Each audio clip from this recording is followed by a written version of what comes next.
যে আমি এমন একটা যাত্রাপথে যাত্রা করতে পেরেছি যেখানে এত দুর্দান্ত সব সহযাত্রী আছেন। আগে আপনি বলেন। না আগে আপনি বলেন। না আমার মধ্যে অ্যাকচুয়ালি একটা নার্ভাসনেস ছিল যখন তালিম ভাই আমাকে প্রথমে এই চরিত্রটার কথা বলে। আমার আসলে নতুন করে কিছু বলার নেই। এত সুন্দর চমৎকার কাস্টিং, যাদের সাথে ওরা আমার সিনিয়র, আমি নিজে ওদের অনেক বড় ফ্যান। তো আমার জন্য একটা দারুণ ট্রিট হবে আসলে সুন্দর কাস্টের সাথে একটা কাজ করে, আমার জন্য দারুণ অভিজ্ঞতা হবে। আর কি আমার মধ্যে অ্যাকচুয়ালি একটা নার্ভাসনেস ছিল যখন তালিম ভাই আমাকে প্রথমে এই চরিত্রটার কথা বলে। তারপরে যখন এত গুণী অভিনয় শিল্পীদের কথা শুনলাম, আমাদের লিভিং লেজেন্ডস মোশাররফ করিম এবং চঞ্চল চৌধুরীকে একসাথে পাবো একটা সিনেমাতে, এটা শুনলাম।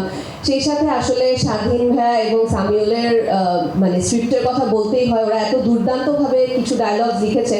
সব কিছু দেখার পরে মনে হলো এটা খুবই এক্সাইটিং একটা জার্নি হবে এবং বনলতা এক্সপ্রেসের পুরো জার্নিটা আমি খুবই লুক ফরওয়ার্ড করছি যে অনেক দুর্দান্ত কিছু একটা হবে। মানে এমনিতে তো ওনার যে লাইনের যে জাদু, সেটার প্রেমে আমি আমার ছোটোবেলা থেকেই পড়ে আছি বলতে গেলে।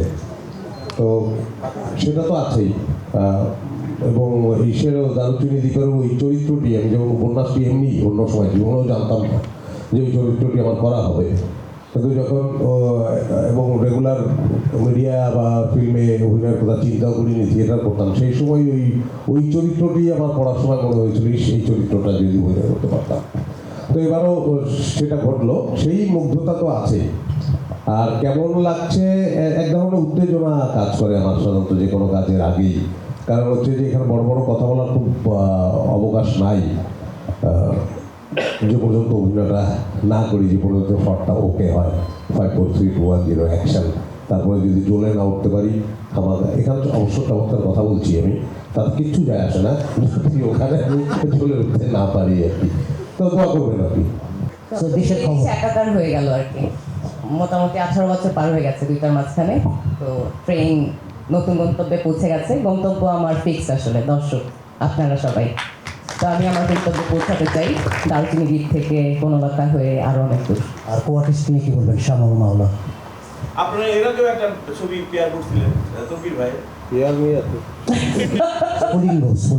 স্ফুলিঙ্গ। হ্যাঁ, আমরা অনেক দিনের একসাথে বন্ধু, কোয়ার্টিস্ট, আমরা সবাই একসাথে অনেক কাজ করেছি, অনেক দারুণ দারুণ এক্সপিরিয়েন্স আছে কাজ করার। তো বনলতা এক্সপ্রেসের এটা একটা বড় এক্সাইটমেন্ট আমার জন্য। ড্রাইভার বলেছি, সহযাত্রী ভালো হওয়া অনেক ইম্পর্টেন্ট জার্নির ক্ষেত্রে।